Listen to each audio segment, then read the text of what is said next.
Welcome to the Biocharisma podcast. Here's your host, Christopher Gardner. Good day, Biocharisma family. We have Mr. Max Igan of thecrowhouse.com on the podcast today. Max is a remarkable researcher. I guess I started reading his work about 10 years ago. About 7 years ago, and I was blown away by his capacity to be a generalist. He gets very specific with certain things, but his capacity to see the big view was very intriguing to me. And just by fate, it would have it that we had a mutual friend in Spain, and I was lucky enough to strike up a friendship with this gentleman. And I have to say my life has become all the more richer for it. Max's current line of inquiry has taken him into what the evolution of the 4G communication system is into the upcoming 5G communication system, which if you know anything about how our biology works and how organisms are affected by microwaves, this is going to be of great interest to you, because we've all seen how a microwave works. Microwaves excite water molecules, and because biological systems are mainly comprised of water molecules, when you excite these molecules and these tissues that hold that too much, it becomes very detrimental to the body. And so Max and I dive into what the 5G network actually is and some of the possibilities that might come from that. And then we get a little bit philosophical about how technology has become essentially a technocracy. And if you don't know what that word is, I'll leave that for the body of the podcast. The technocracy, the addiction to technology, and how technology is being used to kind of run everything that is out there now, might not be of the best, might not be to our benefit, let's say. So please enjoy the podcast. I'm back on the dole here. I'm going to be able to produce a podcast once every week. I have a bunch in the can that are being edited right now. So if you have any questions about what's going on, please visit biocharisma.com. If you like the podcast, you can subscribe to it on iTunes and Stitcher. Every time you subscribe or share it with people on any of the social media platforms, that helps the cause. And I look forward to hearing your feedback. Right now, the two feedback loops that I have for the podcast are on my Biocharisma Facebook page and also on the Biocharisma website. You can just post comments within the actual body of the podcast page. So thank you very much, and please enjoy. So, Mr. Max Igan, you have really been diving into this 5G technology and where the technocracy is heading, where the direction of that is going.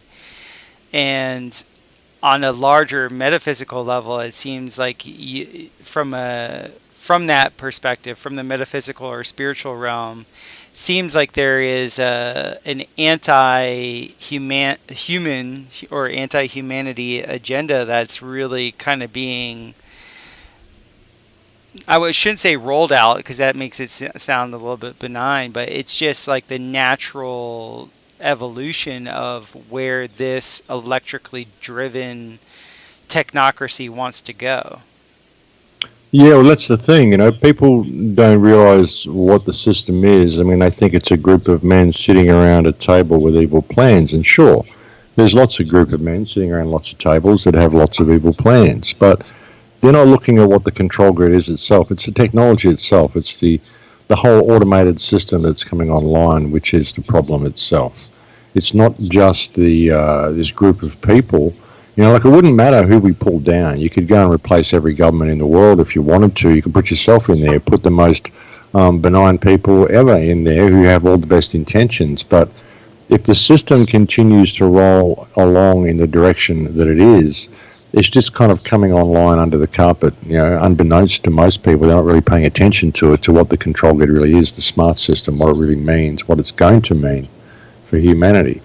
And once the smart system comes online, if they're able to digitize currency, then they've basically got everybody, and they've got everybody locked into an economic model whereby everybody has a certain economic value, and that's how they will be treated by the system. And when the system becomes fully autonomic and it thinks for itself, and it's doing things according to parameters in order to balance the books, we get to a point where humankind basically becomes almost irrelevant at that point.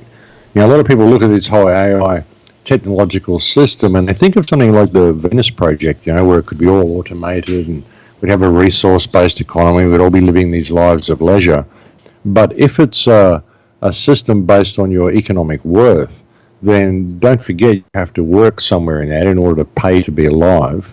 So where's the leisure when all the robots and all the AI does all of the jobs, all the good jobs, all done automatically? The only jobs that are left are very, very manual jobs, basically collecting minerals or harvesting forests or whatever. Well, just very manual jobs in general. And the AI will be doing all the other work. So humanity gets basically discarded along the way. And even if you had a resource-based economy, such as they suggest in the Venus Project, that requires that what you put in is what you get out. But what if you're sick or you're aging or whatever, and you're not able to put in as much as everybody else? Do you have to live a lesser lifestyle than everybody else simply because you're disadvantaged? So there's all sorts of inherent problems with these systems. But you know, what we're getting with this whole 5G AI grid, not only is it a smart autonomic system that's coming online that's going to be thinking and governing things for itself, it's also the damage that it's going to be doing as far as electromagnetic radiation, the fact that it uses a millimeter wave, and the fact that these millimeter waves have traditionally been used for military applications such as microwave cannons and all this sort of stuff. So, you know, underlying this whole fast communication system and control grid is also the fact that 5G system, just by matter of course, effectively weaponizes the airwaves should that ability be required or ever used any time or wanted to be used. The ability to do that is there to turn the whole place into a full microwave zone if they want to, the same as they can do with any microwave cannon. That's the potential of 5G technology. So it's very, very damaging what it's doing. It also, I mean, the effects on health, the effects on your skin. I mean, you just got to Google 5G dangers and you're going to find out a myriad of problems that go with this technology. You'll find out that it actually affects plant life as well. It affects the cell structure of all living things in the area. So it's going to affect all the plants that we're eating, all the so-called organic food. It's all going to have its cell structure changed if it's within range of the 5G system. So it's a very, very important issue. And, you know, when you start looking at things such as time and time travel and what this reality really is, I mean, I don't know about other people, but I mean, I can find all sorts of evidence that this is possibly even a simulation. But even if you don't think that might be what's going on, the whole concept of the electrical universe, understanding you're an electromagnetic being, looking at what CERN's up to, the GM modification, the chemtrails, the nanotech and the chemtrails. I mean, there's so many issues, Chris, we could cover. But when you look at it and join it all together, you see that the smart system is what is being rolled out to basically take advantage of all the modifications they've done to the environment and to humanity along the way. So there are very, very deep undertones of this. I mean, they've done experiments, how they can change memories in mice and in people and stuff as well. So what sort of things are possible with these carrier waves? You know, there's all sorts of stuff being rolled out, new contact lenses that have got drugs in them for insulin patients. So how can these sorts of things be activated by the 5G system? What sort of drugs can they put in people's contacts? What sort of influence can they have on people emotionally, physically? You know, lots of people are feeling the pangs of the electromagnetic system already. A lot of people who shouldn't be suffering depression are going through depression. They don't know why, just because they're in these electromagnetic zones. So I think a lot of these things are basically field tests. I think what many people experienced as the Mandela effect was also a field test of replacing memories in people. Nothing would surprise me of what they're really up to behind the scenes. And I think it's all being rolled out while we're kept busy arguing about whether it's the Jews or the Jesuits or the Freemasons or this or that, or which war's going on where, or whether there's a nuclear threat from North Korea, or whether Russia's the good guy or the bad guy, or whether Putin's going to come and save the world. All this stuff they give us, it's all theatre for the masses, keep us in this left-right paradigm, wondering what's happening next, and not paying attention to what's being rolled out right beneath our feet. And ultimately, it's the technology we're using, and that is the New World Order. That is the smart grid. That is the control grid itself. It's in everybody's homes right now. It's in their hands. They're using it every day, and it's just getting more and more control over their lives. And frankly, people just aren't paying attention to it. Off air, you and I were speaking earlier about this whole mythology behind the light bringer, Lucifer, and light being information.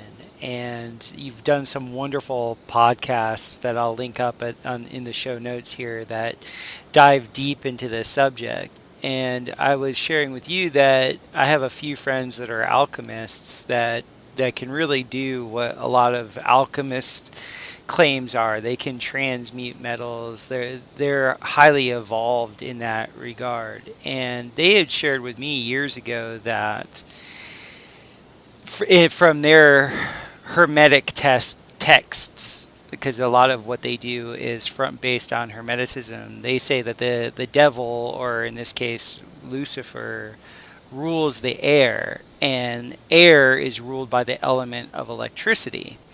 So ever since I had this particular notion lodged in my mind in learning about the type of bioelectricity that Tesla was into, and the bioelectricity that Keeley and Schauberger were talking about, these probiotic, you could say, types of waveforms that build coherence in biological organisms.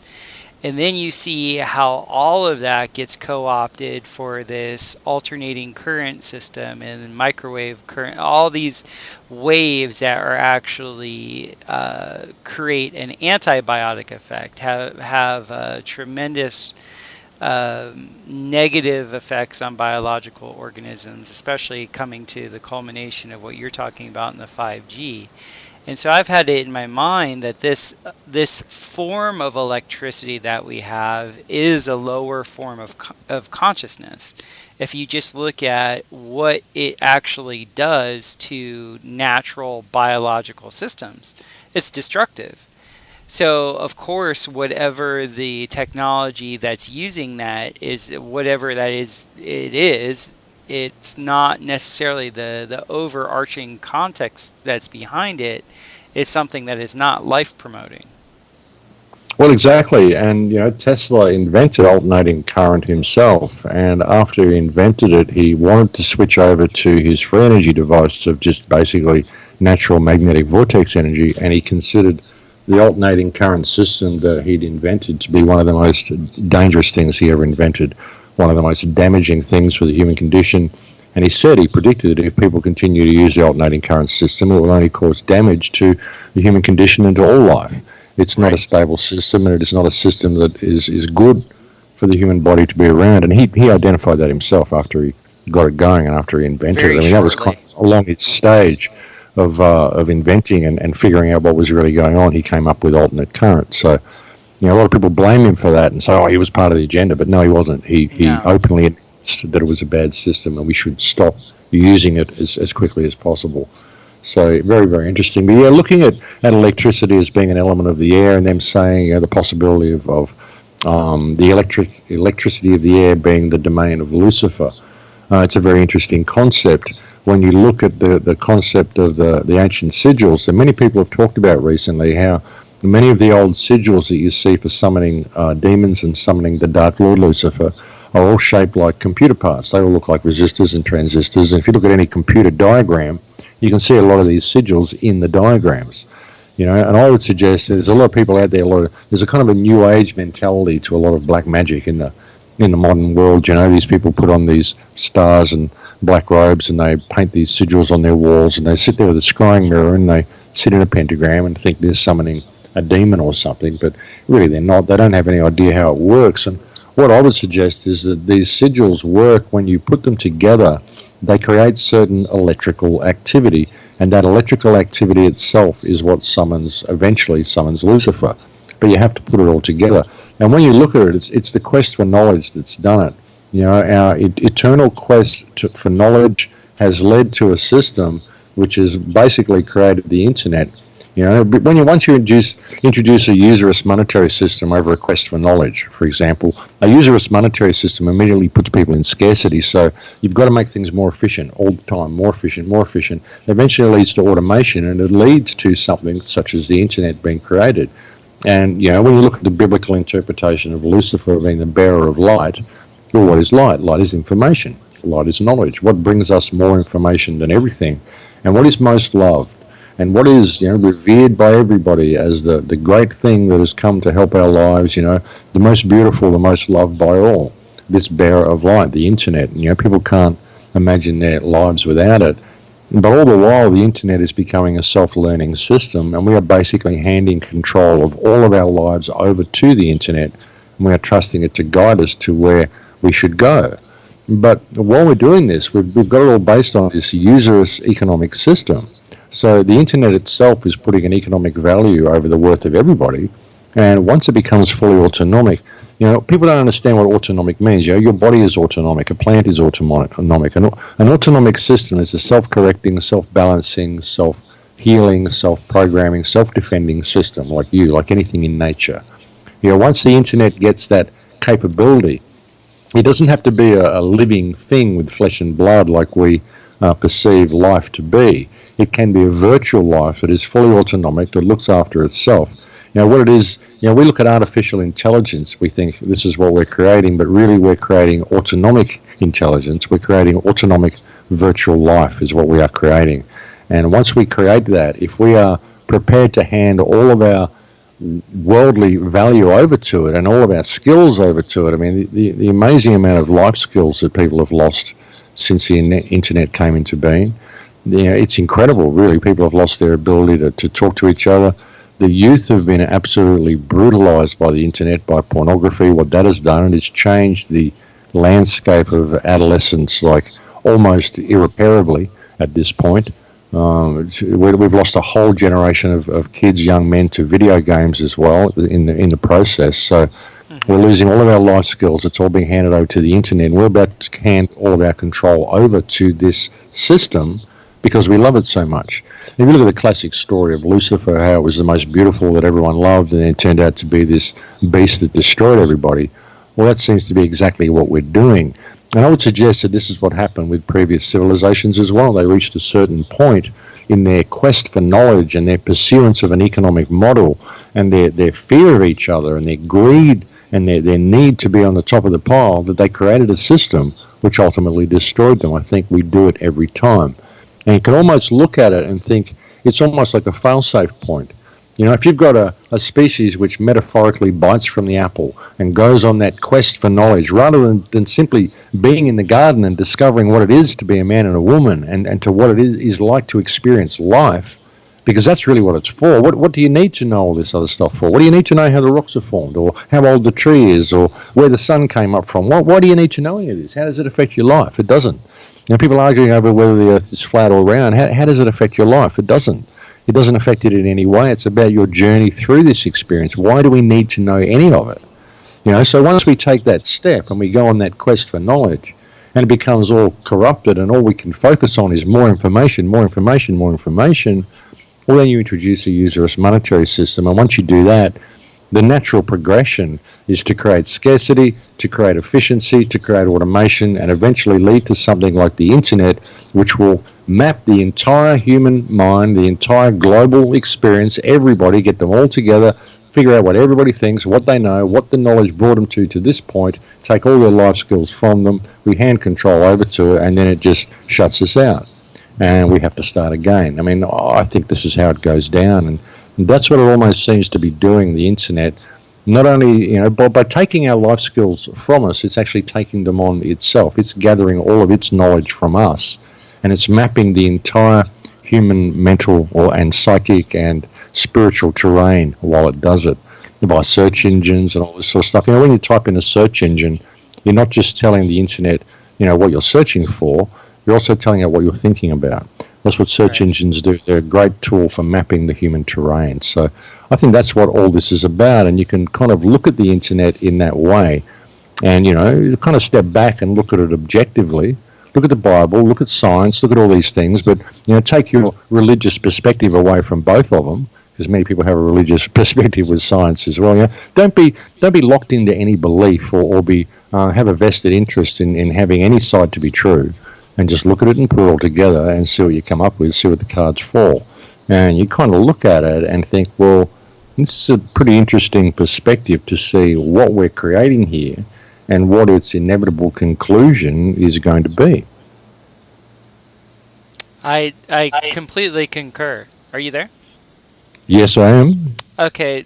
So the very first thing I read of yours that really connected me to you were describing geopolymers and how the pyramids in South America, from your viewpoint, were made out of geopolymers. And at that same time that you were describing that, I was studying geopolymers because I build domes. I build earth bag homes, and I was studying how I could actually make a better product. And I got very excited about Roman cement and geopolymers. And in my studies, it became very apparent, because I have this stuff in my hand, that there are technologies that are far, far more advanced than what we currently have present, especially when you look at what has been built in the past and how it can't be replicated. So that's just so you know, I'm right there with you that, civilization has a reboot. And it would make sense to me that electricity, once it got out of control in the form of whatever negative technology that there would be the system that we're on, the Terra system that we're on, would have something like a flood, or have something like a great fire, or some sort of cataclysm to actually hit the reboot button. And we would essentially start at ground zero again, because all of our data is in the cloud, Exactly. Yeah. Exactly. That's how it has to be. They've got to take all the data from you at the end, or you can't reboot it properly. That's the way it goes. And Right. Just to correct you, though, it wasn't the South American pyramids, it was the Egyptian pyramids I was talking about with the geopolymers. Okay, so I was also reading about the South American ones also, but my mentor, Dr. Davidovitz from the Geopolymer Institute, he was the one who was kicked out of Egypt for saying, no, that wasn't a slave population that built this by levitating limestone across the desert. Like, he showed exactly how they built them. And so for me, I'm like, okay, it's obvious that humans have been here for a very long time. The system has been rebooted. When you see the relics in the ocean off every continent at 400 feet of depth, that can't be a coincidence, right? So the biological system goes, oh, okay, we got to redo this thing because this electricity thing is a little bit out of hand. And then we start over again. And so I really believe the mythology that you're talking about, especially from the Christian perspective, describing Lucifer, is dead on. I mean, it is the light bringer. I mean, you look at what fiber optic cables are. They're cables that bring light, which is information. Like, I mean, can it ever get any more blatant? For me, I'm sorry. No, go on.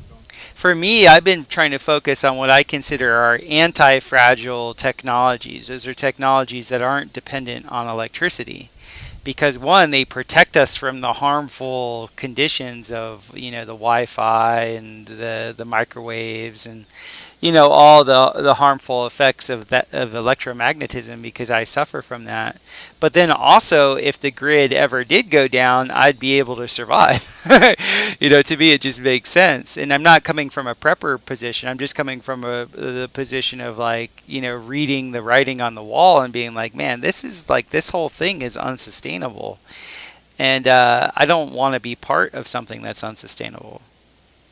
Yeah, look, I think that this may even be the last gathering, the last chance we get. You see, we've got a choice with this internet that we build. I mean, with this quest for light and this quest for knowledge, We don't have to base it on an economic system. You know, it's our greed and our fear of shortage, our fear of each other, that we've based this whole internet system on. All of our shopping centers, the way we do business, our whole social structure and our whole business structure is all based on greed and fear, all of it. So, you know, how do you get out of that? How do you get out of that sort of a mentality when you create a system based on that mentality and you hand control over to it? Where do you go from that point? And also, you know, when you look at the past civilizations, I look at them and, you know, some of them are magnificent. Some of the stone structures that they built, some of the technologies that they had. You know, I firmly believe that the pyramids in Egypt were poured using the method outlined by Dr. Davidovich. I actually mentioned his work in my book because I totally got what he was saying. And it's also mentioned on the famine steel. They tell you that they poured them. They tell you how to synthesize limestone, and the Egyptologists say, "Oh no, that's myth. That's myth." You know, of course it is. You're right. No, nothing about this Giza plateau limestone in the Giza quarry being water soluble, which it is. And if you mix it with all the stuff that they tell you to on the famine steel, you get this stone which looks suspiciously like what they built the pyramids with, because they didn't drag all these stone blocks up there; they poured them. You know, right. Admittedly, even building the King's Chamber, putting all those granite pieces in place, and that's a spectacular job. And, you know, even pouring it and getting it right and doing it the way they did. I mean, there's no nothing to take away from the brilliance of the object. Can I share something with you that's really fun with all that? Sure. That you might not have known. It's just fun because I'm a nerd. I build rocket stoves and all these types of wood-fired ovens that help where I can generate biochar, I can make electricity, I can cook, you know, I can do all these neat things with it, right? Well, when you look at the way the King's Chamber is situated, and I brought this up to Dr. Davidovich at his institution, I was like, you know, this is a massive rocket stove. And I was showing to him the ventilation of why they would do that, because the thing with geopolymers is they set much quicker if you heat them. And he was telling me that the casing stones on the outside of the pyramid was dark, so it was a big thermal sink. You know, it would heat up from the outside. And I guarantee you, when they were building it, it wasn't the final process. Obviously, it had, you know, its own I guess you would say, purpose after the process of the building was done. But I bet you during the building, they used it as a massive internal fire so that the internal stones would actually cure just as quick as the external stones that were being heated. That wouldn't surprise me at all. That would explain some of the air holes going in there as well. Precisely. Interesting that they're lined all up the stars and all sorts of stuff, but now it's another side. If you're going to put an air hole, you may as well have another purpose as well. So, right. Interesting concept, quite feasible. Yeah, sorry, I had to let my nerddom come out, because that's what I'm excited about. Is like I've gotten into all these, like I said, anti-fragile technologies, because to me they're just a better technology. They're more sustainable. They're more in tune with nature, and so trying to be a solution-oriented person and not be a person that's, you know, caught in the I guess you would say the bleakness of a technocratic future. I'm really get excited about those things that put the power back in humans' hands. Yeah, that's great. Yeah, but looking at these ancient technologies and ancient civilizations, you look at the South American civilizations, I strongly suspect they have a technology for softening stone. That's how the walls were built in many of those South American ruins, like in, say, Sacsayhuaman and Ollantaytambo, places like that. Cusco, I think these stones were softened. That's why the edges are so immaculate in the joints, but the fronts are so unfinished. You know, the actual look of the stone wall, it looks like Play-Doh that's just been stacked there and let go dry. Mm-hmm. And you'll find that you can actually buy ornaments and monuments and little statues from some of the Shipibo and some of the Mestizo and some of the people deep in the forest, like the Kachinara and the Yawanawa. They'll bring out these little statues that look like they're made of molded stone. They don't look like they've been carved. You can't see any carving marks on them at all. They look like they've been pushed into a mold. And I would suspect that a lot of the villages in there, deep in the Amazon, still have the technology for softening stone.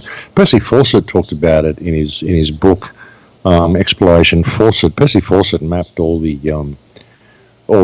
borders through Peru and Bolivia and all that area back in the turn of the last century. Incredible individual. Ended up disappearing in the forest looking for the lost city. I think a movie's just been made about him, actually, called The Lost City of Z or something. It's probably completely ruined it, but he was a real individual. He's actually the guy they based all the early jungle exploration movies and all the Indiana Jones movies and all this stuff. It's all based on the life of Percy Fawcett, all that stuff. And I've never heard his name.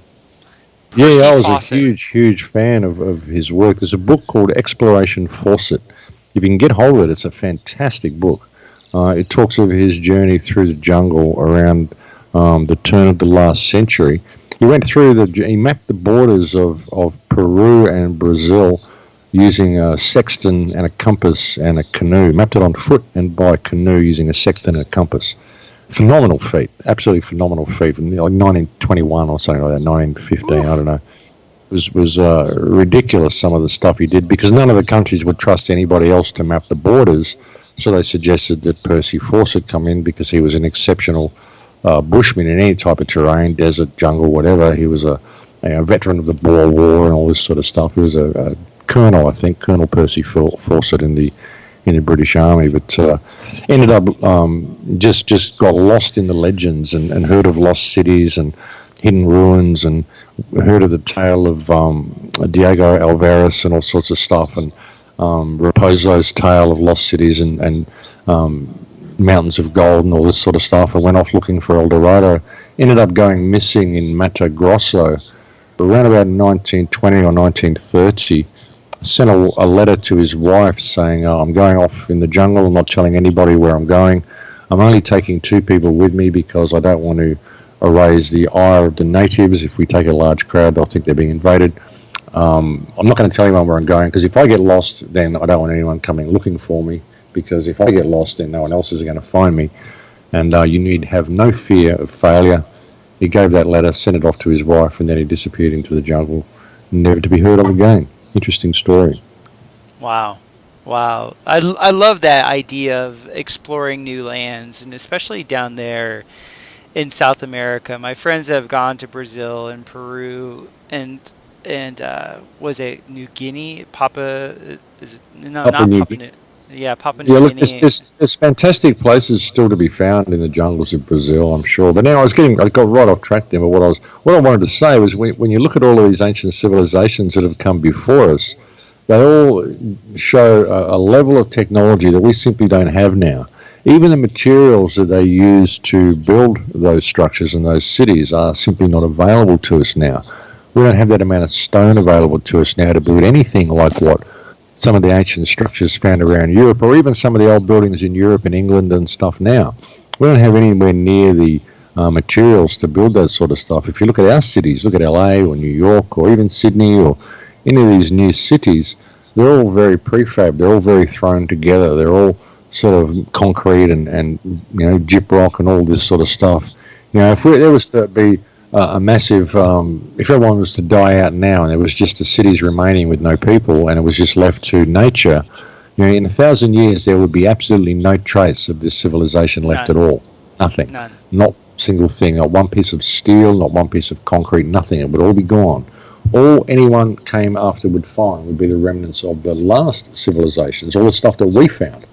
Pyramids would still be there, the ancient structures in South America would still be there, Baalbek would still be there, all these things. So, it's almost like through the experiment, whatever this is, if this is this ongoing experiment that keeps getting rebooted, it's like we've got to the point now where we've depleted all the resources we've had here to run the experiment. And if we don't get it right this time, then whether it will reboot or whether we'll just return to source is anybody's guess. I kind of get a feeling that this will be the last attempt we get to get it right. I kind of get that feeling just looking at what we've constructed and comparing it to what we've constructed in previous incarnations of this experiment. The evolution, the evolution of evil. That's kind of what it's been. Yeah, to me, it's definitely been a devolutionary cycle because of that. Actually, seeing the construction that was once in the past relative to today, it's not even close. Well, even taking that a little bit further, if you do look at that and you think, well, okay, these previous civilizations, however many of them there were, perhaps one was destroyed by fire, perhaps one was destroyed by a flood, or whatever the reasons, even if they weren't constructed by this technology, perhaps that makes sense why we would now construct a system to map the entire experience, to map the whole human brain up to this point, to map what we know about these past civilizations, to map the whole thing. Maybe that is another indication of this being the last time, the last reboot. You know, the previous one was the last reboot, and this was our last chance to get it right. Perhaps that's why a big computer system has been created for the end times of this one. You know, who knows? Maybe that's something to lend credence to that anyway. And perhaps that's why all these sigils and stuff were there. Perhaps they were there as a warning to say, when you see these sigils and when you see these scrying mirrors in use, watch out, because this is the end times. You're about to bring Lucifer to life. And, you know, I think ultimately, even if there is this group of evil men sitting around a table guiding things that have evil plans, you know, ultimately the sad part is that we've done this to ourselves. And now that this awareness is coming out and people are really starting to question the internet and question these scrying mirrors, now we've been given an opportunity to change it. I mean, we've got every single piece of information we've ever needed. The internet is giving us everything we need to go in a completely different direction should we choose to do so. The unfortunate thing is, I mean, you could tell people this system's going to come online in 7 to 10 years and become fully autonomic, and then you're going to be locked out and be left out in the cold to fend for yourself in the wild. And you can change that by putting down your mobile phone now. People would still keep their mobile phone. They would opt for 7 years of internet and 7 years of mobile phone rather than live their life without it. That's the hold that it's got over people. Even if you explain to them, if you just put down the credit card and put down the mobile phone and still continue to use the internet, you can still have it. Just don't carry the smart devices on you and don't support the smart system.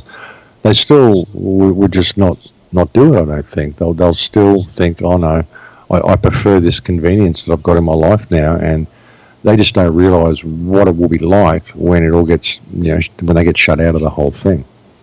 Yeah, it's very easy to kill people with convenience. You know, we've definitely been marked as as a group of organisms that will, invariably always lean towards the lazy side. You know, all these conveniences that are created, like you said, losing the life skills necessary, you know, because it's just easier, right? That's the thing that's said by the modern person. Well, why would I ever read a book when I can just Google it? Like, why dive deep into anything? Because, you know, it's inconveniencing me. It's taking more of my time, that type of thing.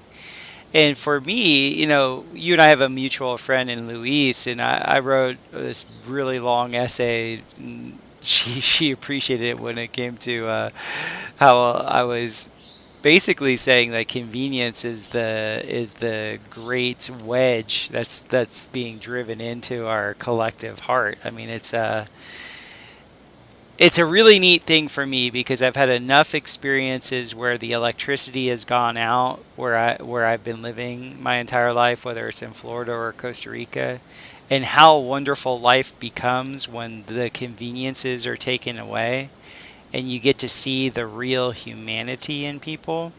Like, to me, it's such a wonderful thing just on that level. And then it's even a better thing with how you get inventive. You find this creativity that's there that you never would have thought of before when you were, you know, totally enamored with the electrical conveniences that are normally there. So I'm right there with you. That's why I lean towards more of a rustic lifestyle. How do you see, other than, you know, you're a very good communicator, how do you actually see people getting on board with this? Look, I don't know. It depends on what sort of control or influence they can exert over their children is the interesting thing. I mean, if parents today, people from my generation, your generation, can see what's happening to their kids by giving them these iPads at such an early age, and bear in mind that porn is rampant all over the net. It's everywhere. The most disgusting porn, and kids of a very young age are engaging in sexual activity way before their time, and, you know, unnatural sexual activity as well. And they're just expecting it. You know, lots of rough sex and degrading of girls and all this sort of stuff is going on just via the internet. But looking at the kids now, if the parents don't realize what's happening and don't realize how their kids are being programmed by the internet and how they're being led into this smart system, by the time the kids that are joining school now are going to have no reference point when they come out of school. By the time they leave school, you're going to have no reference point for what freedom looks like or what freedom may once have looked like. And in another 15 to 20 years, those kids that are starting school now are going to be the ones that are running this society if we still have a society at that stage. I mean, God knows what it will be. Things are snowballing so fast. So, God knows what it'll be. It's just going to depend on how much of a stand people are prepared to make and how much they are prepared to realize how they are being led by this technology, how they are being led into an automated, fully autonomic system. And once the system gets control of currency, once all your cash is digital, and you don't even have to have checkouts at supermarkets. You can just walk in, pick up what you want off the shelf and walk out. It'll already know because there's a microchip in your body, or it will read your bone structure. They can do that now. They don't even need microchips. They can just bounce acoustic waves off your bone, and that is your password. These audio waves that they send there, they get an audio response and electromagnetic response from your bones. They know it's you. And they just dock whatever you picked up off the shelves out of your bank account as you walk out the door, because everything's got a microchip on it. They know how much it used, they know how much you throw away, they know what bin you put it in. Everything's tracked, everything is tracked. And once they get control of your currency, then everything you do is monitored. And at the moment you look at it, even in Europe, you've got to pay 70p to walk in and use the toilets just to take a leak. You've got to pay for it, same as in England. They'll make you pay for everything eventually. You'll have to pay to flush your own toilet in your own home. You'll have to pay to open your fridge. You'll have to pay to use your toaster. You'll have to pay for everything. There'll be a little charge on everything, and all the cars will be controlled. Everything will be monitored. Everything's speaking to everything else. And that's where we're going, and it's all via this economic system. If people stop using their credit cards and they stop using these smartphones and stop buying any smart devices, they can nip this whole system in the bud. But if they don't, then it's going to come online. It's as simple as that. People have to stop looking for a leader to come along and save them and stop believing they can vote someone in or vote someone out and things are going to change. They've got to realize what the control grid is. It's the technology itself that you're using, this bearer of light that you're carrying around, the scrying mirror in your hand. And I'm not trying to be religious about any of this. I'm just looking at things and putting them on the table and looking at them for how they are. Once this system becomes fully autonomic and it's based on an economic model, then humanity will get discarded by matter of course in a very, very short time. And the problem is that if the system does become fully autonomic, now you think about it, with this 5G grid, the potential for abuse is off the charts. It really is. And just the fact that this system can be actually switched and turned into essentially a 5G microwave system like any microwave cannon, this puts the population where any of this grid is in place in an awful amount of danger. Should this be tampered with, it should be switched on. So you get to that point where you're going to have to automate hacking in against the system. You're going to have to make sure no one can possibly hack it. You're going to have to make sure no viruses can get in there to change things. Anyway, Stuxnet virus, look at the damage that did, Things like this can be created and put into the system. So you've got to automate all virus protection. You've got to automate all defense against hacking in order for this system to run properly. Think about it, you do. Especially if it comes on board with different various countries. I mean, you can't have Russia coming in here, hacking into the communications system and microwaving everybody in New York. That's not going to be a good look. So you've got to fix all that up. So what you're doing is you're creating a self-defensive system. If you get to a point where the system is fully autonomic, where it thinks for itself, it reasons for itself, it decides where the funds go, where the food goes, what everything is doing, and it's all basing it on this economic model, then you get to a point where the system does something that a company doesn't like or whatever, and people attempt to change it, and the system won't let them. So they have to go in there and attempt to hack into the system to try to change whatever this anomaly is, whatever this code is, why the system's taken over and done something we don't want it to do. But as soon as a hacker or anybody or a technician tries to regain control of the system, then there's a very good chance the system will defend itself by simply locking all humans out, because it won't differentiate between humans. Humans have suddenly just become a virus and a threat to the automation of the system. And because it's a fully autonomic system and doesn't think like us and has no empathy, It'll just do what it needs to do to protect itself because the system is all important. Because we've built it to be that way. So we don't really realize what we're creating. And you think about it, if this system has control of the 5G grid itself, then the system itself could decide that the best course of defense is to simply microwave New York, microwave all the cities, whatever. The system could very, very easily turn on the people and simply wipe them all out with a microwave burst. Simple. Right. That eliminates the problem. No more hackers. And as I say, it'll be just another human. It doesn't care whether you're a Rothschild or whether you're a Rockefeller or whether you're a tramp living on the street. It doesn't matter. You're just a human and you're a threat to the system. Simple as that. That's what we're creating. People don't really see that. I mean, that sounds like a Terminator scenario, and admittedly, it's a worst case scenario. But when you look at where we're going, there's a very real possibility of that happening. Well, all you have to do is look at how psychopathic an actual corporation is. When they've done psychological studies on on the CEOs of these Fortune 500 companies, because they're in a constant growth model all the time, and they're always, if they don't show growth every quarter, they get X'd out of the equation. They become a profit at any cost type of mentality. Well, that's psychopathic. Now, if you have a system that's the same way, it's corporeal. It's not, from our perspective, biologically alive, but it's there. It's an entity. It's doing its thing. It wants to survive. Well, that's the ultimate in psychopathy. It would just eliminate whatever would be a threat to it. I mean, it just makes sense to me. Well, exactly. That's the thing. That's the problem. See, there's nothing wrong with technology, and there's nothing inherently wrong with the internet. It's just that we've based it on that corporate model. And if we're training it to think as a psychopath, and we're using this corporate economic system as a basis for its underlying logic, then what do we expect? What do we expect it to do? Of course it's going to behave like a psychopath because we're creating it to be one. Right. You and I have both been exposed to the technology or the medicine of ayahuasca, and I've never really spoken to you about this ever, about what your experiences have been. But I've been in many sessions over the last 10 years and have gained a tremendous amount of insight into what this matrix is and the reality that we live in. What has your time with ayahuasca been such where it's given you a deeper understanding of what's happening?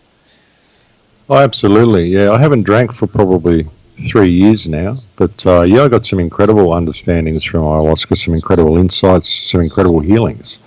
I think there's been a certain infiltration into the ayahuasca world at the moment as well. I think the medicine is being abused to a certain degree. I think a lot of people are just sort of doing it because they want to get high or get out of it or whatever. They're not taking on the message that is really, really there. I think a lot of the ceremonies that are being run as well. I mean, I've heard of ceremonies being run here in the United States where people have, disco music playing and lights and all sorts of stuff. And these sorts of, this is not a true ayahuasca ceremony. I think, there's a certain darkness that's kind of crept across that. Kind of an ayahuasca tourism, and there's a lot of sort of ayahuasca rock stars out there. That's all they want to talk about is how much they drink, and sort of they don't seem to be learning much from the medicine. But it can be an incredibly beneficial and incredibly healing medicine if it's done in the right way, in the right environment, with the right people, and if care is taken during the ceremonies. I mean, it can be damaging for some people. You can open yourself up to possession by entities, all sorts of stuff. I've heard of that happening because of certain places people have gone, or just ceremonies being run the wrong way. But if it's done again in the right way, it can be hugely beneficial. And I have only ever got incredible insights and incredible help on my journey through life through partaking in ayahuasca. It's been given a bad rap because of the visions that you have on ayahuasca. People will automatically lump it into the same basket as a psychedelic or something like that, like LSD. And I think they're vastly different experiences. LSD is a synthetic for a start. I think LSD, it's, I don't know what you get from LSD. Some people say they get something, but to me it's just, it's a jumble of my own interpretations of things. With ayahuasca, you've got the guide of the soul vine itself, a female spirit of this vine, which guides you through layers of your own personality, points out things about yourself that you may not want to face, and helps you heal those things. And it will give you the advice you need to move forward. It won't essentially heal you, but will give you the tools you need to heal yourself should you choose to put these experiences into practice in your life. And, it's really helped me do that, and it's helped other people do that. So I think it's a wonderful medicine. I just think it's got a very bad rap, and I think there's a large section of the ayahuasca community at the moment which is kind of abusing it and putting profit before people. I mean, again, the economic system, it creeps into everything. Same with the Kambo. I serve Kambo medicine, frog venom, quite often, and I don't allow economics to get in the way of that as well. I can actually make quite a lot of money serving Kambo, the amount that I serve people, but I don't charge them for it. I let them make a donation if they feel that it helped them, and they can give me what they think it's worth, and I'll gratefully accept that. But if not, I'm just happy to give them the healing anyway. I think, in our attempt to escape the system and escape the matrix, we don't realize what the glue is, the fabric that holds it together, which is money. It's the economic system. And I firmly believe that if you give with your heart unconditionally, then the universe will give back to you and put you where you need to be. I mean, I live on a shoestring budget, but I've always got enough to get to the next place, and I always get by. I could make far, far more money than I do if I was to, commercialize myself or something. But I don't. I just trust in spirit, and I trust in the giving nature of people. And if I was to sell somebody medicine, then I deprive them of the opportunity to give me something in return. And giving is good. I believe that things come to me and my life unfolds the way it does, and I'm able to bounce around the world the way I do with virtually no cost to myself because I give to people, and I give in all that I do, and the universe just puts me where I'm supposed to be. I believe that if you throw yourself to the wind, you can ride it. And that's what I've been doing, just kind of bouncing around and going where the medicine leads me and going where people lead me. And someone contacts me and says, hey, come over here. And I go, no worries, let's do it. I have no idea who they are, but I just go there and I discover a new person. I make a new family. I give to new people. And suddenly I've got a new family. I've got a new space I can always come back to. People are always happy to see me, and I'm always happy to see them. Everywhere you go is as good as the people that you know and the experiences that you have there. The whole world's beautiful. It just depends on who you know where you go. And if you're open-hearted and you give to people along the way, the world just unfolds for you. That's the way it works. It doesn't cost anything. People say, someone commented the other day, all this money you spend traveling overseas, it cost me like $250, $270 to fly from LA to London, $45 to fly from London to Holland, $26 to fly from London down to Spain, and then $300 to get back to the United States. That's not a lot of money. And all that was paid for by other people anyway. But people don't realize how cheap it is to actually travel. Just go there and travel. Look for cheap flights, look for cheap fares, and you get them. They're there. You can just bounce around the place. And if you're a giving person, you'll find you've got family everywhere you go anyway. It's actually cheaper for me to stay on the road than it is to go home. So it's an interesting situation. But ayahuasca has taught me all this sort of stuff. It's taught me that if you throw yourself to the wind, you can ride all this matrix, this belief in this economic system and our unwillingness to give because we believe we may put ourselves in scarcity by doing so. This is what controls us. That's one of the key things of this economic model is depriving you of your ability to give because time is money. It's all about money. You got to get money. It's like a little faucet dripping in the back of people's mind all the time. Money, money, money. Got to pay the bills. Got to pay the bills. Got to get by. Got to have that nest egg. I just don't think about it. I don't think about it.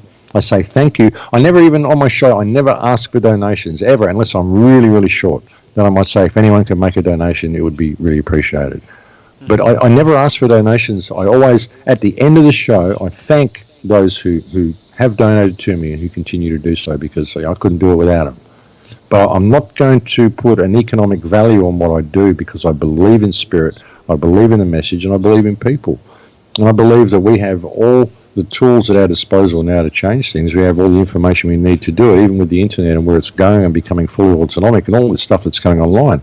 And we can change it. We don't have to go down this economic pathway. We can just open up our hearts and give to people. And when you do, it does work. And I'm living proof that it does. So yeah. Max, you gotta understand what you're doing is exactly what is trying to be stripped away from humanity. Like, what you're being spontaneous. In spontaneity is the genius. There's something that occurs. I've witnessed this in my life as an athlete, my life as a practitioner of different healing modalities. When I'm completely, you know, when there's no ego there, and I just totally trust the situation, and the situation happens. In that spontaneous moment of now, that's where the genius is, and that is to a psychopath, to something that wants to control. They cannot allow that moment to ever come. They can't allow for that just that wave of spirit to actually take hold. That has to be programmed out of reality. Yeah, well, that's what it is to be human. Exactly. So that's what I do, and that's it works. It absolutely works. All of this stuff works, and so that's the message I try to spread with people, and that's everything the system's trying to take away from us. Now, you can't base your whole life on the economic model. You really can't. And I find it amazing that people work all year to try to save up the money to do what I do every week. And for me, I have to stay on the road, and because I can get all these cheap flights and bounce around from family to family and do all this sort of stuff, and hopefully gather enough funds while I'm away to be able to afford to stay home for a while. So it's completely the opposite with me. I don't hardly ever get to see my home because I can't afford to be there. So That's it's an interesting dichotomy. But there's a lot to be learned from this system, and there's a lot to be learned from the opportunities that we're being given by the system. If people would just realize the value of themselves, Chris, it would make all the difference. It really would. There is no savior coming to save anybody. We can disconnect from this system and pull away from the tech and stop this 5G grid coming online. Just call it for what it is anytime we want. But we just don't do it. And that's the problem, getting people to wake up to that, getting people to wake up to the power of themselves and to stop what is happening from happening and realize that there's a better way to do things. And we can keep the technology to do it.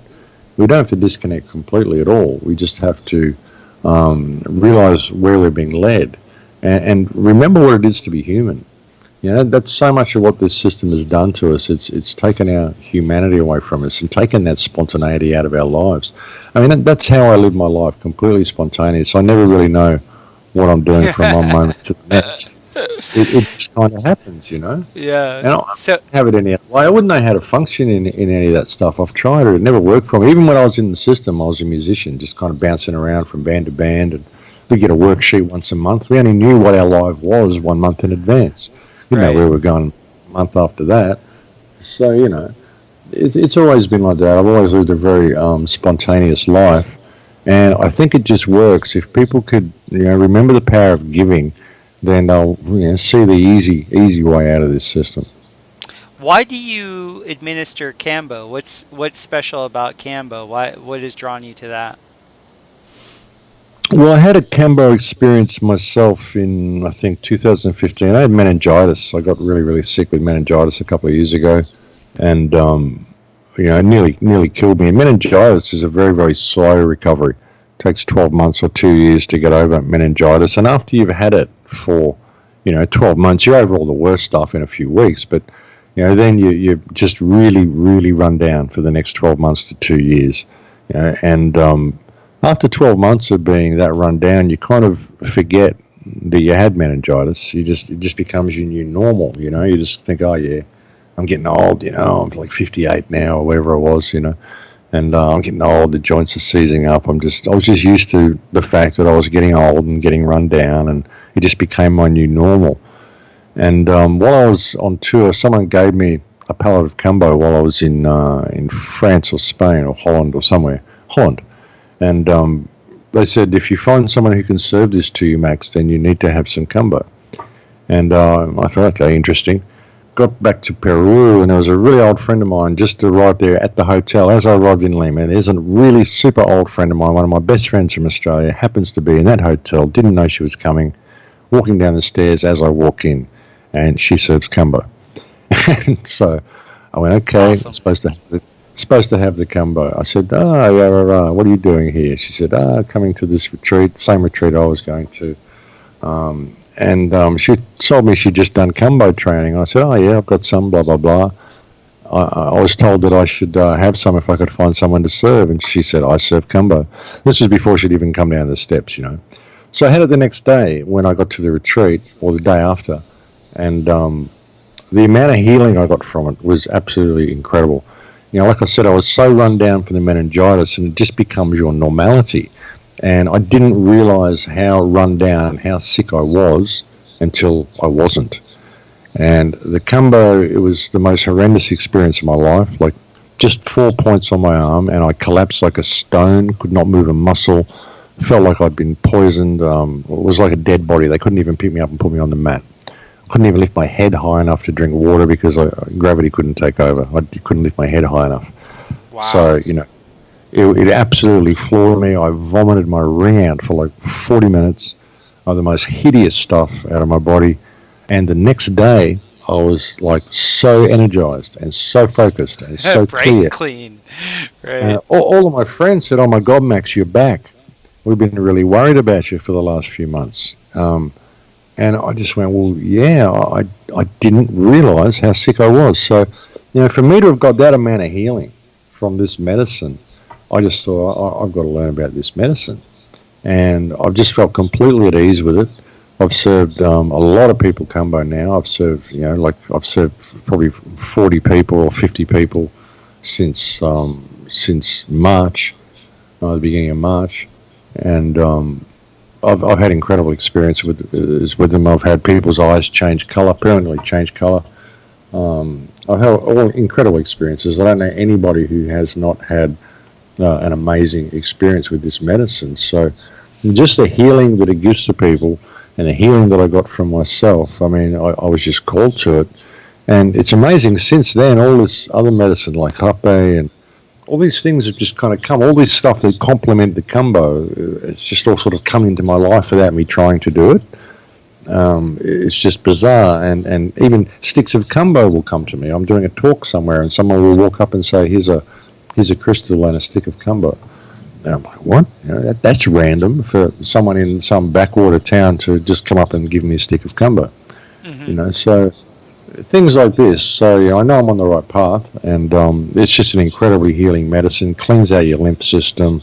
I'm actually doing a workshop in Hawaii in November. I'm going to be about 10 people. If anybody out there wants to come to that, better sign up because places are selling. But that's going to be really good. That's going to be a 6-day workshop on the Big Island, serving Cambo and swimming with dolphins and all that sort of stuff. Very healing. Be magical. That'd be incredible. Well, it is. You know, I mean, water's really good after the Cambo experience. So the way we've got it organised is after all the Cambo on the next day, after you've had all of the Cambo, because you have 3 treatments over a 4-day period, and then on the final day, go swimming with dolphins, which is an incredibly energizing and empowering experience. So it kind of rounds the whole ceremony off really nicely. Have you witnessed the people that you've given Cambo to, or people that have done other medicine works? Does it seem like they're more in tune with the natural biology of the world? Does it seem like those are the types that are more in tune with what's happening? What, the people who would choose to do it? Yes. Well, yes and no. Some people do it just because they want healing, and they find that after they've done it, they find that they're more in tune. I don't know anybody who hasn't had a positive experience on the Cambo. I met someone in London recently who I served in March, and I met them in May, and they were fantastic. They were glowing. Their skin was incredible. They just looked fantastic. And they said they're still really focused, and it lasts about 3 or 4 months, the Cambo, when you have a treatment. So yeah, and people who've had ayahuasca as well, I know people who've drank once and they've changed their life. Now, one story I love to tell is a man who was very rich, a millionaire, ran corporations, ran businesses, loved his family desperately, but worked and worked and worked. That's all he did was work because he wanted to support his family, wanted to look after his family, wanted to know they're okay. But he was already a millionaire, already had all this money, already had everything he needed. but just had this corporate mentality of focus for work for his family. He came to the jungle and drank ayahuasca once. He came for a 10-day ceremony to drink 4 or 5 times, and he drank once on the first ceremony. And he said that he had this incredible insight that he already had all the money that he needed to get through life very, very comfortably for himself and his entire family, even enough to be able to buy his kids houses when they grow up, whatever. Even if the money system changes, he's still very well off. He can get his whole family through. And he married his wife because he loves her, and he loves his children, and they all love him desperately, but they never ever get to see him because he's always working. And he thought, well, why am I doing this? I mean, I'm working for them, and the only thing they miss out on is me, and they're why I'm working, and I'm missing out on them. So he went home, and he thought, well, my wife has always wanted to be an artist. She's always wanted to pursue an art career as a painter. So he went home, and he paid off all his company debts. He liquidated his companies, sold them, and told his wife to pursue her art career, and he became a house husband to look after his kids and spend his time and spend his life with his family. And he's now got a new business card. He lives in San Francisco. He's now got a new business card that says father. Yeah, that's great. That was from one ayahuasca experience, and that is the stuff that I like. That is the stuff that really means something. That is what the medicine can do, because here he was just wasting himself and doing all this stuff for his family, and they were all missing out on each other. And now he's happier than he's ever been. His wife is happier than he's ever been. His kids are happier than they've ever been. They're having a wonderful life. They don't want for anything, and it's a beautiful thing. So that's what the medicine can do for people, and that's wonderful. How can you possibly say there's anything wrong with an outcome like that? No, there isn't. There isn't. My own personal experiences with it have been quite remarkable. The more focused my intent is when I go into it, the more I take care of myself going into it and really being aware of the timing of things. She's been probably one of my best teachers that I've ever experienced, and very humbling. It's a very, very humbling experience. But this kind of brings me, we're getting on in time here. I kind of want to touch on this one last thing with you when it comes to, again, the philosophical side of what's occurring and what this actual matrix is that we're in. One thing that my time with Vedanta Advaita, which is the path of non-duality, and also being with the different plant medicines that I've been with, it showed me that this is a matrix of consciousness. And consciousness, for lack of a better term, is activity. And you had touched on this earlier, like when you're trying to go and trying to find more and more knowledge, you can go out into infinity with this quest for knowledge. But what the plant medicines have showed me, and Vedanta Advaita has shown me, is that that God is within. And not to sound hokey about that, but like the being that's in our name, and human being, is prior to all activity. And just remembering that and being able to touch off of that is such a refreshing, absolutely human thing to do. And I just don't know that many people that actually ever push off from that point, even though they are that. You can't ever tell a fish that it's wet. So what's been your experience with that type of view? Like, do you find with your spontaneous nature that you're kind of naturally in the flow of that, or do you even agree with what I'm bringing up? Like, I just want to get your metaphysical view of things. No, look, you're right. I totally agree with what you're saying, and it is that's why we're in the situation that we're in, and that's why it's no good pointing the finger at a group of men sitting around a table, even though such things exist, because what we're creating is a projection of ourselves. It's a projection of what's inside us, the lack of empathy that's inside us. Like I said, our lust for knowledge, our lust for greed, all the stuff that we do, our fear of each other. This is what has created this whole system, this whole internet. And it's like, okay, here's you've got a thirst for knowledge. Okay, well, here is the bearer of light. Here is everything. You want knowledge? Here it is. It's like an onslaught. What do you want to know? Just Google it. It's there. Google. You'll sit there Google-eyed watching this stuff all the time, watching your scoring mirror, just completely Googled by it all. That's why they call it Google. And that's what it is. It's an onslaught of information. How much do you want? But everything's there to heal yourself, because none of this means anything. You can have all this information, and now what? You've got it all. Now what? Look at the world. It's still the same as what it was. You can argue about the shape of it. Doesn't matter. Look at it now. It's still the same as what it was. It's all inside us. It's our projection. We're projecting ourselves against each other. We're arguing our belief systems against each other. And all of these things are belief systems. Nobody knows what's actually going on. Nobody has a clue what's really going on. I can guarantee that. This reality could be anything. It could be a simulation. It could be a matrix. It could be a simulation within a simulation. It could be nothing like what we think it is. But the whole thing is a projection. I firmly feel that that's what's going on. And my research has led me down to the distinct possibility that it's simply a matrix. It's simply a simulation.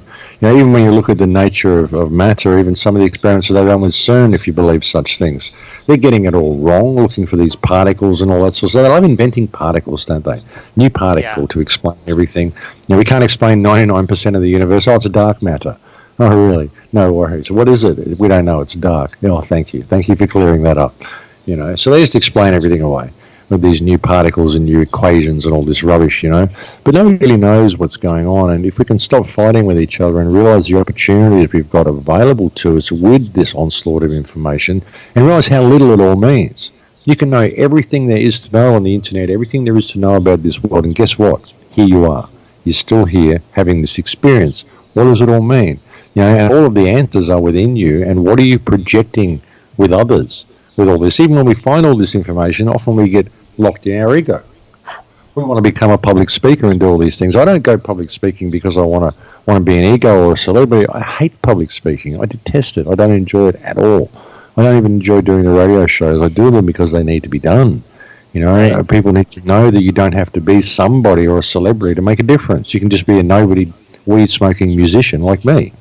You don't have to be somebody. So that's why I do that. But there is a huge opportunity here in all of this, Chris. There really is. But it's going to be prepared how much people are prepared to take responsibility for themselves and stop depending on leaders to come along and lead them to safety, because nobody can. Nobody can point the finger at anybody else or replace any government or vote anybody in or anybody out or become the big pillar of strength and the great warrior that's going to go on and take on the system, because the system is in your hand. It's in your wallet. It's in your credit card. It's in your mind. That's where the system is. Till people get over that little hump, well, we haven't got much hope, but hopefully they will. That's a wonderful way of putting it. I mean, that's exactly what the system of Atma Vichara, which is the teaching within Vedanta Advaita. It's the old philosophical adage, know thyself. And self-inquiry is you actually look, you try and find the I, that which is having the experience, that which is having the question, that which is asking the question. And you end up getting to a place of being where you are the fourth wall. You are that which is the witnessing awareness.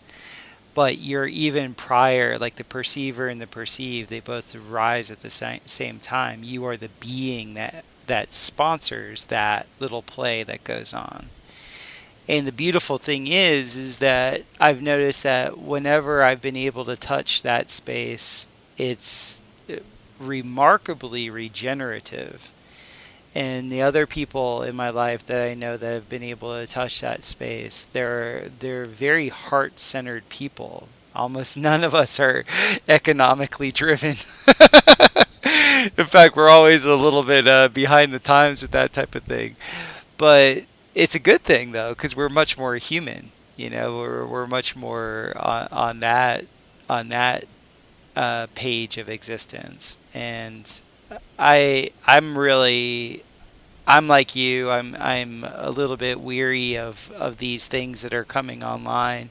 The dependencies of always externalizing. Always, it's always something out there. It's always something out there that's going to do something to you, or it's out there where you're going to find the answers. And just like a bunch of my teachers in India said, like, you can go the path of Nana, which is knowledge, which is heading out, or you can go the path of Bhakti, which is, going in, trusting, having that sense of love and being. And they'll both eventually get you there, but one is through exhaustion. So maybe that's what we're witnessing as our external projection right now, is just the exhaustion of externalizing so much. Yeah, quite possibly. I mean, there are bad things happening. There are bad forces doing bad things. The whole intelligence gathering grid. The whole Yes. Promise, Palantir software all being run out of Israel. All this sort of stuff. That's who's running the whole global intelligence gathering thing. So we tend to point the finger there, but it's what that grid is going to do that is the issue. We can point the finger at everybody all we want, but ultimately it's us externalizing that even, and realizing that we're picking up the phone, we're using the credit card. Don't do that. And if you're going to do that, well, don't complain about the control grid. Don't complain about the Palantir system if you're going to have a smartphone. So, it's Right. as simple as that. So people have to stop being led, Chris, and hopefully this awakening will bring that opportunity to the forefront, and I'll see it for what it is. But otherwise, well, it's just going to be an interesting ride to see where we go. But thanks for having me on anyway. Good to come and chat with you. Yeah, I want to give you a ray of hope over there. Is that where I live, a lot of people come down here to learn about earth building and learn about natural systems and permaculture and all these types of things. And I have to say, like, there's a lot of younger people, like in their early 20s, that are really like, they want nothing to do with Facebook. They want nothing to do with the social media. In their consciousness, they're just wanting something that's real. And that's something that's really invigorating for me, to meet these types and be like, wow, they were born into the soup really thick, and now now they're like, no, I want to make knives. I want to, like, be a neo troglodyte. Like, they're really cool, grounded young people. And every time I'm super stoked. Yeah, there's a lot of them. I met a couple while I was in Holland. I met a guy in Holland who's 17 years old. Went out of his way to come and see me. Really, really grounded young fella, completely awake. Absolute pleasure to see. Absolute pleasure to talk to. Met a young girl at the airport somewhere in Philly or something like that. 17 years old. Asked who I was. Just started talking because we're sitting next to each other. And she looked at my website, read one of my articles, and went, "Oh my God, this is so how I feel. Everyone thinks I'm crazy." But completely awake at 17 years old. So, there's more people out there awake than what you might think.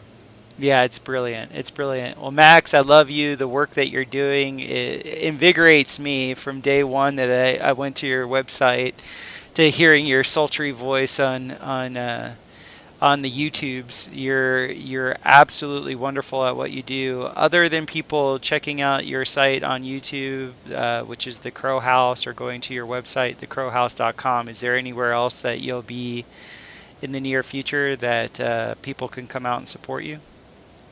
Look, you'll find everything on thecrowhouse.com. Full Circle Project is something else people can support. I do urge people to get involved in this Kumbo workshop in Hawaii if they want to. Might even be able to do 2 workshops over the month if we get enough people want to come and do it. So it's an incredible healing experience, so I do encourage that. But you'll find everything on thecrowhouse.com. I'll make sure everything gets posted there. So, thanks again for having me on, Chris. Oh, my pleasure, Max. You have a great day and a great weekend, and I will let you know as soon as I post this. Okay, bye-bye. There we go, ladies and gents. Max Igan of thecrowhouse.com. Check out his YouTube channel. I believe it's just The Crow House. On the quest for independence, it really comes down to asking the right questions. And I find that every time I talk with Max, he gives me focus, and he lets me really prioritize certain things that are life affirming, and I really appreciate that about Max. He points out some pretty dark, nefarious things, but he does it in a way where it's not necessarily doom and gloom. It's just there to inform us so we can make informed decisions. Please check out his vast library of information. It is quite remarkable what this man has exposed himself to and what he has been distilling to the public. Next week, I will have on Itai Halbin. He is a permaculturist that's been living here in Costa Rica for about 10 years now, and I believe he told me he is responsible for planting or managing people that have been planting about 1,000 hectares of land. And when you understand 1,000 hectares is about 2,500 acres worth of land, imagine somebody beautifying that much of our pretty little world that we have. And you'll get to hear about some solutions. This particular podcast is more about diving into some of the problems we face, and next week we'll get into the solutions. We are also launching BioCharisma. My company, BioCharisma, is launching a new podcast, which I'll be calling Sovereignty Tech. To me, it's a further distillation of what I want to share with people.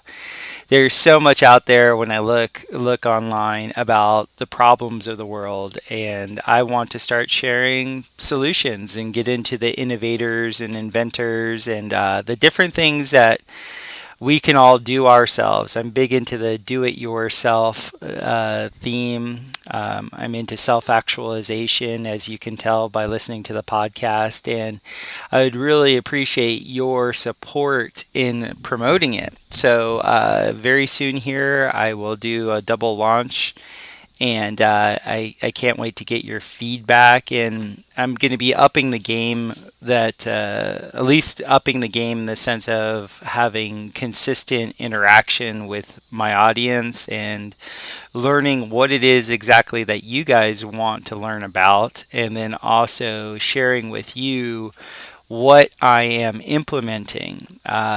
What's kind of neat, and a lot of people don't know this about this particular podcast, is all the different technologies and everything that I've been reviewing with BioCharisma, I'm actually putting into practice. I have a small little domestead in Costa Rica, and I work with everything from Geopolymers to water purification to biochar.